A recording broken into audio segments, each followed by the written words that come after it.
Dope. Okay, hey people. Let's see. So this is Geekettes Chat. I'm Christy, I'm Shirley.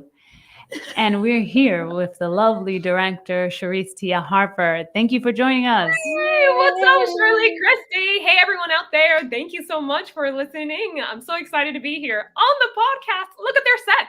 So legit. I know, Right? right? This is like This is amazing. courtesy of P&T Knitwear Bookstore in the Lower East Side. Thank you so much. Whoa, Check them whoa. out. And yeah, Elias. yes, for real, right? All the That's how love. we say it. People from the lower, we say Elias. So So I created a proper intro for you, but it was very short. But let's welcome Charysse Tia Harper. She's an award-winning filmmaker and founder of Explore the World. And Explore the World is a production company creating films that explore history and culture from around the world. And her latest documentary, Jill of Trade. So that's what we're here to talk about. And we're excited because we both saw it. yes, and it was really good. So thank you. Thank you for that. Yeah. Thank you all for watching it. I'm very, very pleased to be here to talk more about it. Okay, awesome. So we can just jump right in unless you want to share other bits, if you want to say something about how your day's been going or what. Yeah, so my day has been going. It's been a beautiful day. So I'm in London right now. So it is about 5 o'clock and no 5:30, 5:30, and I've had such a great productive weekend.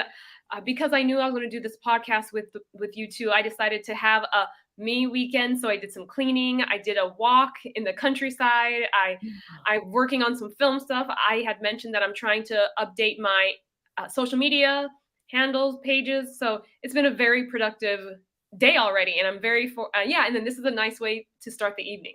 So yeah. All right. That's Well, How about thank you great. all? you. Um, Well, we were I'm running around. Well, running Shirley, around. I just came back from Zumba class. Oh wow. yeah. Okay. Yeah, I do Zumbas on Saturday, so it gives me the energy to get the hell out of my bed. Because who wants to get out on a Saturday? To be honest, Not not me. When I'm working nope. Monday through Friday, I'm like, no. But Zumba is the pick me up that I need. But I'm really happy for you, but also jealous about the countryside walk you just Oh mentioned. yes. So yeah, I'm gonna live through you with that. Right. No, no, no, but please make your own country walk. I know New York has so many great places, No. especially I know upstate. So please take advantage of all the beauty, natural Oh, beauty around us. We will be. Thank no, you. no. There's amazing parks here in New York. So no, you're right. You're right. My favorite, Central Park, of course. Who is it? Ah. All right, Aaron. You really do love Central Park. All right. You want to start with the first question? No, you can start with the first question. Okay, so yeah, let me look at the first question. So, women are breaking barriers in male dominated fields every day, but we hardly ever hear about that in the news. So, when I came across Jill of Trade, I was like, this is amazing. I want to see more of this. Mm. So, I think that Jill of Trade has the potential to change so many things. And, well, I want to know why you think this documentary is important. Yeah, no, thank you for asking. What a very detailed question. I was really excited to make the Jill of the Trade. It is a documentary. I mean, everyone knows of the hashtag Me Too movement now, and Mhm. I feel that we're always seeing things, especially when that whole situation with George Floyd occurred in 2020. I felt that it was a point for blacks and other ethnic minorities to gain attention and let people know that we are here, we are present. But I also wanted to not just focus on different race groups, but just highlight women, because women, we're here, we've been here, we started life, we are the reason why life Word. continues. So I yeah, and I feel that with everything that's going on, everyone has their movements, and I love that we are living in a time now where everyone can be vocal about their point of view. But I wanted to highlight that being a woman in a male-dominated profession, it doesn't bound us by region or by language or by country. This is a problem that's happening all over the world. So in my documentary, I was very mindful of picking women in different countries who speak different languages, to highlight that this is something that we all collectively, the world population, we need to tackle. And it's something, yes, talking to five women and creating this 21-minute documentary, yes, it's good and all, but it really comes down to cultures, to traditions in which people can change their view as why women should be respected in a field that may not be predominantly, I guess, associated by them. So it's just my way of trying to, I guess, with every film, everybody has a point to make and everyone's trying to make a stand. So this is just me saying, women, I see you, I hear you, we respect you, and keep going. Because yeah, I would not. I mean, I don't know if I would have the fortitude to keep showing up to a place where people do not like you simply because of your gender. I'm so happy you brought that on because just earlier this morning we were talking about like why do people just not like people just because of who they are? It just doesn't Yep. make sense, right? Intensive conversation. In terms of that, we will not get into it right Oh now. But I think that's a general problem that a lot of groups face, especially women. yes, yes. Yeah, a lot of minority groups face that, and yeah, and I was telling Christy here that people just don't like you. That's pretty much it for a lot of like different reasons that they have. Of course, with the racism or um, any different like type of. I'm looking for the word, and I'm totally forgetting the one that starts with an M.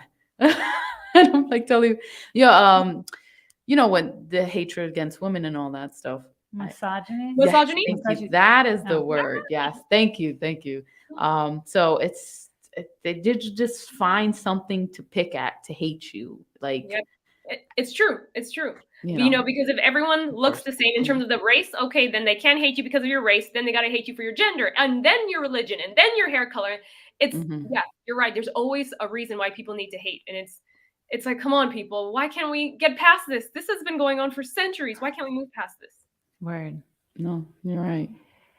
But Oh, second question. Thank you. Can you talk about the women that you interviewed in this documentary because they all bring such interesting and different perspectives that as women in United States we don't hear about unless you watch these documentaries or these different perspectives that a lot of that a lot of minority directors or different directors or women directors, they don't really get that out there in Hollywood, but thankfully there's platforms now that are getting them out there. So can you talk about that? Yeah, yeah, of course. So the women that I interviewed in this documentary, so it's 5 women, and this idea actually to make the Jill of the Trade came about because it was 2020, height of the COVID-19 pandemic, and I was going to start production on my feature-length documentary called Las Matadoras about 3 female bullfighters. So since 2016, 2017, I had an idea of showcasing women who work in male dominated professions, but that would have only been about female bullfighters. So I was going to start production in May of 2020, but we all know what happened in March 2020. So with things being locked down, I had to go to a different tactic. I definitely didn't want to do Las Matadoras because I'm like, this has to be done in person where we can see them perform. So what else can I do that would showcase, I guess, my theme that I'm on at the moment, which is female empowerment, but do it in a way where I can interview people virtually, and B, to make it very interesting, and C, why not? Let me make my first short. Every other film that I've made, it's been over 40 minutes long. So let's call it a middle range film. And then the Right. longest documentary I made was 87 minutes, feature film. And I said, why not challenge myself to make anything under 22 minutes? I'm thinking about the international market and putting it on television. So 22 minutes is a good number. And I said, okay, now let me try to find women who work in male dominated professions. So I tried to actually find 6 women because I wanted to represent different areas of the world.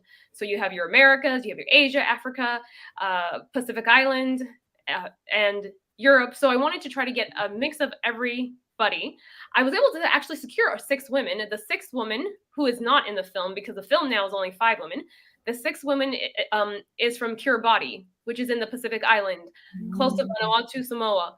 But when we tried to do the interview, the reception was so bad. Oh We tried no. twice, and I couldn't hear her. It was just bad. It was just really bad. So unfortunately, we weren't able to succeed. She is the first civil engineer in Kiribati, the first female Wow. civil here. Oh, Oh, that's so cool. That's amazing. Yeah, but she didn't make the cut, not because she didn't. It's because we weren't able to record via the web. So the 5 women who are in there, I'm still very happy with these 5 women. These 5 women, they would have been in there regardless. The Kiribati woman was just going to be number 6. But so I have a mining manager from Eritrea, East Africa, close to Ethiopia, Somalia. So she is a manager of mines. So that's very interesting in itself. The second person is a Russian software developer. So she works in an IT company. She is 3. So there are 3 women. So she's one of 3 women in a 25-person team. And we I have. remember when she talked about that. Okay, yeah. Yeah. And I was like, damn, there's like 3 women. And it was like more like, it was a whole like group of like how many people? And I was like, damn.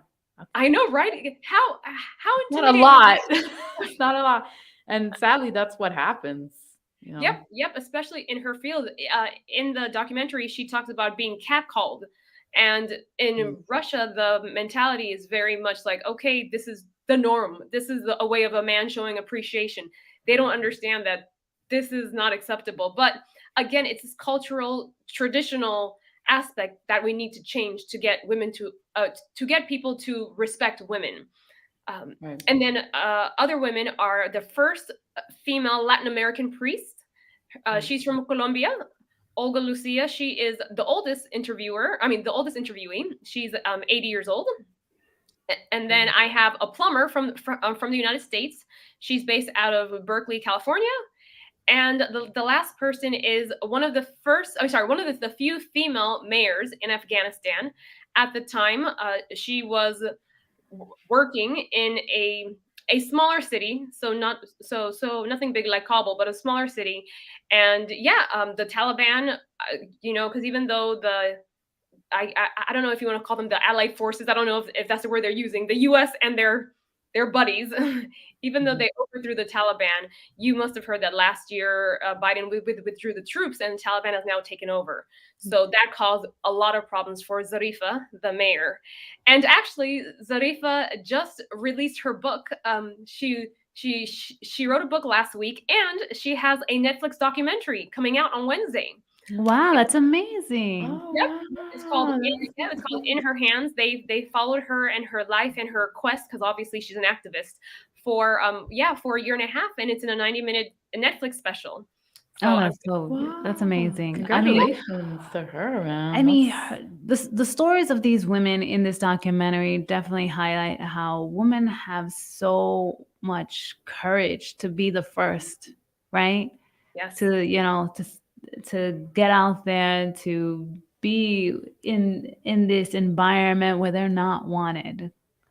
Right? Because let's be real, that's why they're male-dominated fields. Especially when they have to like tell people like, hey, you have to, of your supervisor, you got to do this and that, and then they don't want to listen.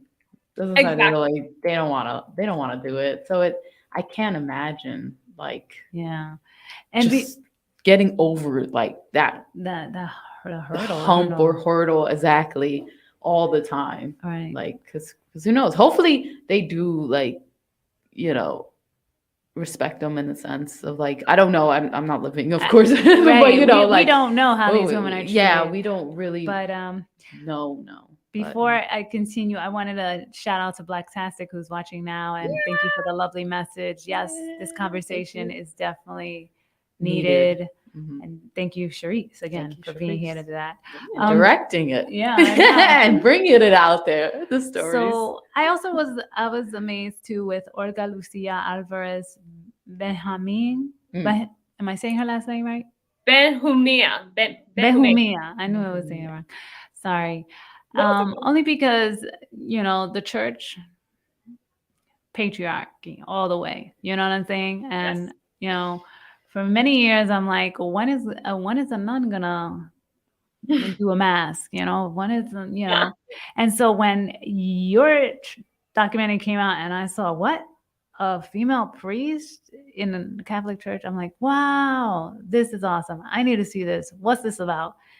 So, I mean, Yeah. these waves are happening in other places, and hopefully they'll just come around the world. You know what I'm saying? Like, I want to see more females, take, have more of an important role in the church, and running mass, and doing, I don't know, ceremonies and stuff. So it's just like it was great to see her story too, because No, you're right. And then even she said this is that you see other churches like the Pentecostal church, and then there's a Unitarian, a Universalist. I don't know their name. And in various churches, they have progressed where women are now priests or deacons, or I don't know the head of the church, whatever. Yeah, it is. But Catholic, but then Catholicism is still very rooted in, again, this word tradition I keep using, because that's what it is. Because there has never been a female priest, therefore there should not be.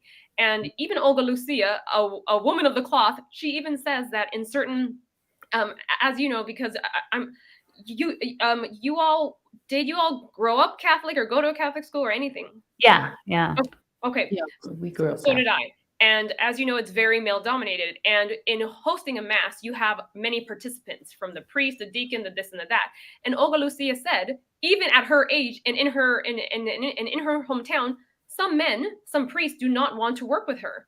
So if she is unable to work with these men, then she can't work, because it takes 2 or 3 people to run a mass. And yeah, it's just ridiculous. That, aren't you a man of God? Shouldn't you? Why is this tradition such a big thing that you are actually discriminating against someone, though you're preaching about not discriminating? It makes no sense. Exactly. And Adam and Eve were created around the same time. Like, what's up? Yeah. Oh, Yeah, I mean, like Bible scriptures. Now we just bringing that up. I'm just saying, like, I mean, it didn't start off all male. Right? It didn't. And then you know, and you need women to continue life. I don't understand why we are not respected more. Exactly. It's because, I don't think a lot of men don't really, they're afraid of women. Mm. I'm going to say that. I'm sorry. Okay, let's hear I'm it. sure people are probably like, this crazy biatch. But I really do. I feel like men, so they put all these laws to like keep women back. Okay, I hear you. Because they know they got the power in the house, but soon enough, it's coming. I mean, we see in the ways. We see in the ways. Women are coming out, power. I think that's like with all minority groups, Yeah. they just, certain like groups, or cis white men, they want to keep that power. They don't want people who from minority groups to have that power. So they're just going to push them down. They're going to have them be oppressed. Thank you, Charysse. Make these laws. Sorry, I don't know if I'm like rude. No. They don't want people to speak up, to have that power and stuff. So they're just gonna keep on pushing them down, and they'll talk about other violences. It could be like black on black violence, or any type of violence, because you see they're killing each other and blah blah blah, because they want to push that, because they want people, like, they society, they want to push that, like, but it's because they want, cis white men, they want to keep that power for themselves, But then I want to take it sorry. No. What you're saying is correct, but let me take it to a step further and make it more international, because we can easily speak about race in the U.S. because there are many different races. But let's talk about like Botswana, for example. I don't know Botswana. I'm assuming. So if my assumption is incorrect, I do apologize for anyone in Botswana. But the majority race, I am assuming, is black. So now you don't have that cis white man, metaphor. You just have someone who is in power, a powerful person who wants to keep people down. And right now in the US, yes, it is the cis white man, but in Botswana, for example, it could be that president, prime minister, this leader who's been in power for decades. And Botswana is not like this, actually. It's actually one of the most respected democratic countries in Africa since they gained their independence. There's never been a coup. There's never been a revolution. It's actually a really stable country. Botswana just happened to be the first African country I could think of.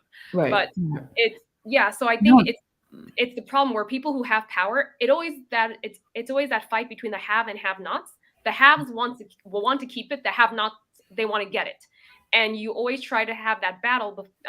And yeah, so women are now the have-nots, and we are trying to get it, and the haves want to keep us down. So I think that this is why my documentary, and even though I have a lot of belief and power in my documentary, I still, I always talk about this tradition cultural thing. You have to change the mindset of the culture for these things to change. And this is not going to happen in a 22-minute documentary. You have to train your boys, your women growing up by birth. I mean, even my mom's family. So she's from Trinidad. She's one of 13 siblings. She had there were 7 boys and 6 girls. It was very divided with who did what. Boys were able to go out and play. They had to cut the grass. They had to go get the milk. The women had to stay indoors, cook, clean, wash, and the women weren't able to do certain activities like ride a bike or learn to skate, and the boys were able to do that. And even in just their household, this is what was taking place, and things continue like this all over the world. So we just need to train society to no longer accept this. Why can't a woman be a female priest? Why is that such a big deal? Why can't a woman be a mayor? Why is it a big deal? If she so but that's the question. How do you change these people's way of thinking? And is it a classroom? Is it a media, politicians? How do you do it? And I just don't know. I mean, I want to be as optimistic as possible, but I don't know if this is something, I mean, that will change entirely, but I do believe that the Jill of the Trade can, even if it changes one person outlook or 2 or 3 or 4, it's making a small change. But this is a global phenomenon that I don't know if we can ever eradicate, because people are so stuck to their ideals and beliefs, and how do you get them to change it? Right. Well, I think that having this documentary is definitely the step towards that, and having conversation about it like we are right now. Yes. So, and education, like you say, in classrooms too. But the mind is such a tricky thing, right? Because you could be sitting next to someone that completely is, has different morals, different beliefs from you, and have that conversation and exchange, and I don't know, stuck in her and ways. they're stuck. Yes, right. And then we need to have more men in these conversations, because men, attention all men, we don't hate you. We love you, and we need you because we do love you. I mean, I want to say that in most countries, you are the one in power, and we need you to fight for us, to fight with us. So, there you go. Yeah. There's Charyse's message to men. I second that. Shirley, third that? Oh yeah, third. No, we love you, men. Come to us. No, it's great that you said that. Yeah, we definitely need the support of men too. And no, definitely. But let me get to the next question, because this could be a conversation. Could go on. I know, right? we gotta have like a 24-hour session where we're talking about how women are gonna take over the world. Anyway, what was that line from Jurassic Park? What was that? Oh yeah, man create. Is it man create dinosaurs? Dinosaurs eat man. Women take over the world. I'm probably saying her line wrong. I am so sorry. Jurassic Park something similar to that. What the hell are you talking about? Something like that. I don't remember that. I believe it. Anyways, they haven't created dinosaurs yet, but who knows? You don't know what they're doing behind doors. I have the next question. Don't put that out there. Don't put that out there. All the interviews were recorded via Zoom. So was the process tough, or was it easier than the traditional way of filming a documentary? Well, I want to get your thoughts on that. Yeah, of course. So Zoom, as everyone knows, it cut costs immensely. You don't have to travel to Eritrea or California or Afghanistan. You can do everything from the comfortability of your own home. So in terms of cost-wise, Jill of the Trade was so cheap to make compared to the other documentaries. For those who aren't familiar with me, I've made the Jill of the Trade is my 7th documentary, and I like to focus on international stories. Hence, my company's name is Explore the World, and I did that purposely because I wanted to explore cultures and history and stories that are not widely seen. And of course, living in the US, our news, our politics, our media dominates the world media. So I really wanted to get out there and explore other things. So my previous documentaries have been in Japan, Nigeria, Trinidad and Tobago, UK, Canada, all over the place, and it's very expensive. So Zoom eliminated travel costs, which was so which was great. But of course, as a documentary filmmaker and one who does international work, you like being on the ground. But as circumstances was, I had to film via Zoom. So Zoom worked out well based on that, but obviously the quality is not as good as a traditional interview. But what I figured out, so I mentioned before that the issue I had with the Kiribati woman was the our reception was bad. Her internet connection wasn't strong enough to hold a Zoom recording or a Zoom meeting. So 4 interviews I recorded via Zoom, and Zarifa, the Afghan mayor, I ended up having to the same situation. We tried on Zoom twice, and connection was really bad. In the end, I ended up recording my questions on my camera, and I sent it to her via WeTransfer, and she was able to download that. She said it took ages, but it downloaded, and she was able to see the question. I mean, granted, I could have just typed it, but in a situation where we're doing like where we're talking like this, I like having the person see me and seeing my tone and just seeing what I'm about visually. So I really wanted to do a recording. So I did my recording, asked her my questions, sent it to her. Zarifa, because she's a mayor, so she's a public figure, she has an iPhone, and she was able to record her answers on the iPhone, send it back to me via WeTransfer. And the quality was so good because these iPhones, I know people may hate Apple or whatnot about their practices, but you cannot deny that the camera on the iPhones are brilliant. Legit, and, yeah. Isn't it? Yeah. And because Zarifa was the last interview, I'm like, man, I should have done this with everyone else. Right. That always happens, though. It's surprising that you mention that, because when I watched the documentary, I was like, I like this. This is, I don't even know how to explain. It felt like a guerrilla style documentary, and not the traditional way, and it works for me. I felt like I still connected to the stories. I mean, in the sense, like felt for the stories. So I enjoyed it. Awesome. Thank you. We tried really hard to try to make it as cinematic as possible. So the women I mentioned, who none of them have filmmakers in their title, I actually had to train them to be filmmakers. So I sent them a video of what's good footage or bad footage, because the footage you see, they took it. They took the photos, they took the video. So they were actually filmmakers, even though their title is plumber or mining manager, they became filmmakers. So kudos to the women. That's cool. Who were the cinematographers in the film. Nice. Yeah, that's actually dope, though, because it must be like something new. Oh, maybe they have filmed before. I don't know. But I'm like, oh, how do you do this? Like, how does this work and stuff? I'm not a cinematographer, so I find that exciting.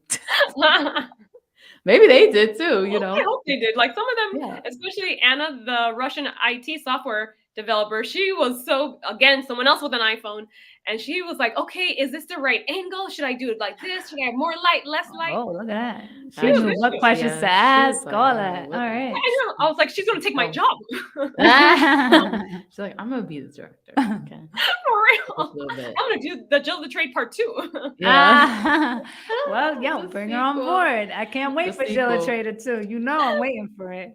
Oh no. There's a lot of sequels, so get on that. Yep. What are you most proud of about this film?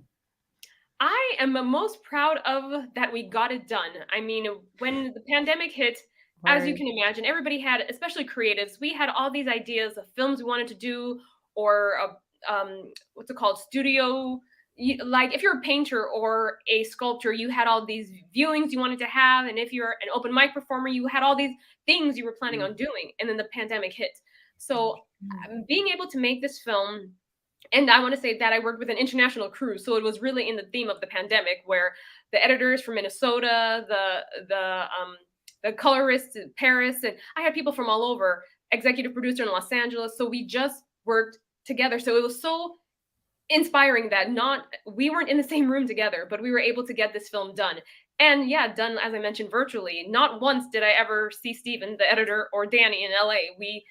We we just did it, and all the women all over the world, we were able to get it done. So I'm very proud that we did not let the pandemic stop us, because like everyone, I can't imagine anyone when they heard the world's going to lock down, everyone's like, yay! I can't imagine anyone saying that. So yeah, my reaction wasn't like that. I'm like, oh gosh. that was the scariest time of my life. I was like, I mean, for introverts, it was like, no, I'm an introvert. I was so scared. I was no, like, there became a point where it was like, okay, when are we? It was scary. It was just too much anxiety. It was just too much, and still people live with that anxiety because the pandemic is still going on. It's true. Yeah, it was a lot. It's a lot. So yeah, but no, man. I mean, like, I think people during this pandemic, they found creative ways to get their art out there as best as they can, and I think that's so amazing. And now we have Jill of the Trade because of it. Boom. Yeah, pretty much. But there would have been Jill the Trade. Yeah. I know, right? Because you wasn't even thinking of that before. Yeah, you were doing another So now I'm like, where is this going next? But now we know that it's going to be a film festival. Give us the deets on that. I know there's another one of your documentaries also going there that we also saw, Panamundo, which was amazing as well. Give us the deets on the film festival and where else they can catch Panamundo. Yes, of course. Yes. So as Christy said, the Jill of the Trade, we have been doing our festival run this year. The film was made October 2021. So we're using 2022 to go all over the world with this film.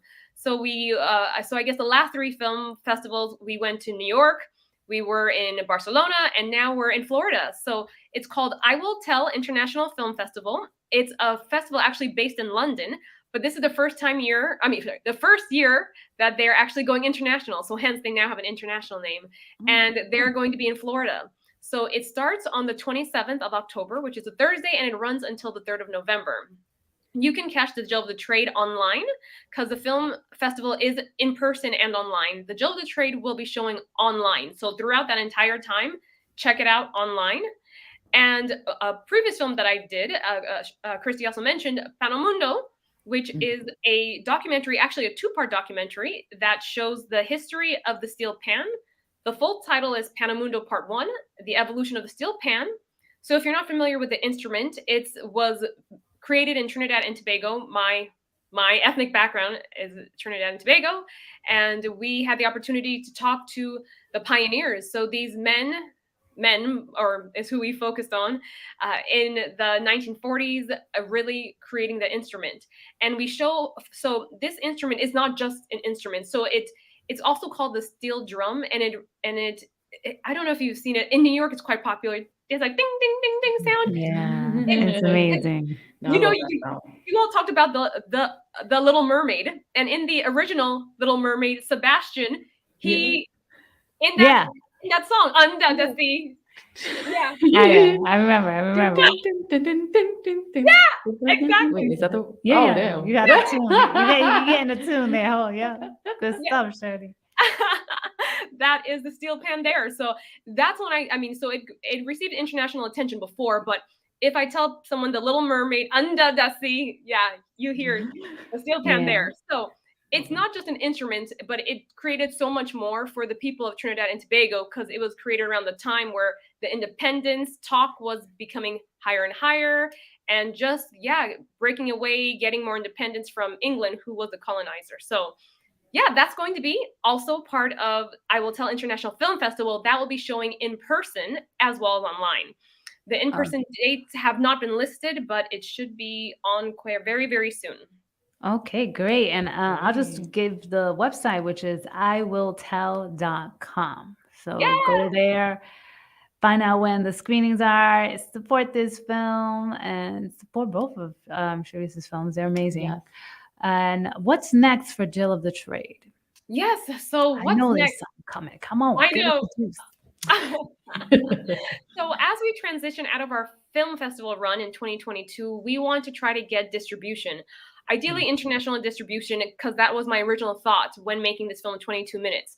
I feel that this film can live nicely anywhere because you have women representing different countries, different cultures, different backgrounds, different languages. I would love this to be shown on a plane. A plane is a great way. So I would love to try to get on a plane, on television internationally, because you have to remember that outside of the US and certain places in the West, streaming is not that popular. The internet connection is just not that good. Not that, So yeah. Right. Oh, TV is that's still good. very popular. So I really want to screen it as much as I can. And then you'll actually have more in-person screenings because, as you know, the film festivals are very selective with what they choose. But if I am invited by an embassy or a consulate or a university to do a screening, then it's open to more people. So I would love that. So anyone who's listening and would love me to come and do a talk or do a screening, let me know. Because the film is so short, as I mentioned, technically the runtime is 21 minutes and 11 seconds. We usually pair it up with a speaker. So I would do a Q&A afterwards. So we would open it up with a speaker, a woman who works in a male-dominated profession. For the premiere, we had a colonel. She did the intro. Yep. So Oh wow! All it right, was nice. great. So we had a colonel, and then so we always try to do it some type of an intro. Then we show the film, and then we do the Q&A. So it works out to be about a 90-minute event. Okay. Nah, that sounds actually, good. that's smart though, and that's good because you get more perspectives when you have Q&As and stuff, I know, and the it inside doesn't- scoop, as you say, or the tea. the tea. The tea. And that's what we're No, saying now, the tea. yeah, that's true though. That's true. You mentioned the plane, and I was like, oh my god, you're right. Because when you go far international, like you're traveling, you're sitting on your butt for so long. Like you need to watch something on that TV, or like on the back screens of the airplane. And I'm like, yeah, because when we went to California, I was just watching stuff because I had to get. You have to get through that flight, so it's like you were just watching anything, and there's so much like You discover different new things. Yeah, I watched a documentary on a plane to when we went to Italy. Yeah. So Yeah, all right. So I want to see you on planes because I want to see Jill Train on plane too. Yeah. I want to see you on a plane too. I'll be like, I taking photos and videos. Like, look, she's on the plane. But yeah, thank you, Charysse, for joining us. Thank you. Is there anything else you want to share? I mean, I feel like we've talked a good amount about Jill Trade, and I'm so excited to see it at this next festival. But anything else? I mean, yeah, I mean, the only thing I want to mention, I just want to hype Zareefa's film one more time. I don't want to give away the ending of my documentary because it would make better sense as to why she did her documentary. So I don't want to give that away, but definitely support her film on Netflix coming out on Wednesday. It's called In Her Hands.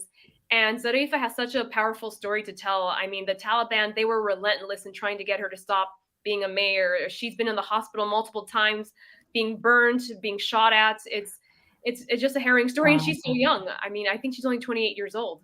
And she wants to continue this. Right, so, she is young. Right?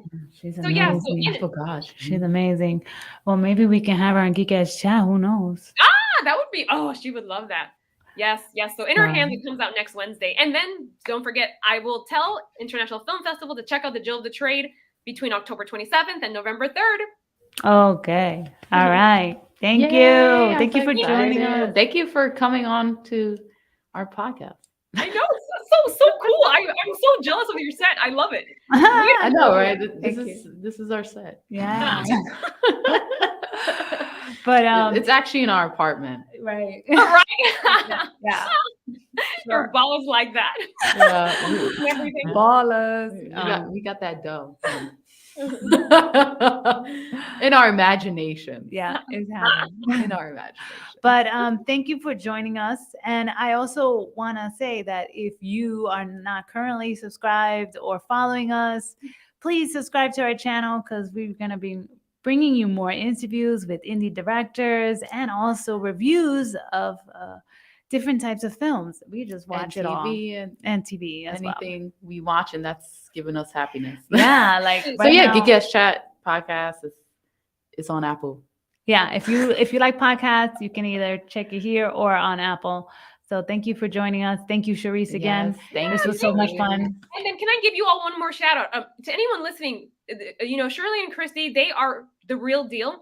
They watch Aw. so many different things, different cultures, looking at different subjects. It's such a pleasure listening to you all because you don't just stick to action or anything in Hollywood. You guys go all over the world, really dissecting the film to the character, to the themes involved. It's such a great in-depth outlook on a film because people go to films to just be entertained, and that's not a problem. You can be entertained, but you all really dissect everything in a film. I love it. So yes, please check it out. They go over films, movies, books, internationally, domestic. It's great. I appreciate what you all do. Well, thank you, because I'm Now about to hire you as my promoter. Hold on. Yeah, I'm like, I'll you're promote a it hype like person right word. now.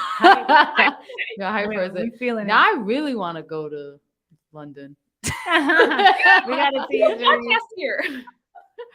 But yes, coming from London. No, that's Charysse, that is very sweet and kind. Thank you so much. Thank Truly, you. no, we really appreciate. What Yeah. you No just- worries. It's the truth. Thank Yeah. So if this adds one more subscriber, Thank you. So I guess that's it. This That's is our it. show. That's our show. Okay, so peace out, people. Peace out. adios. Thank you. Adios.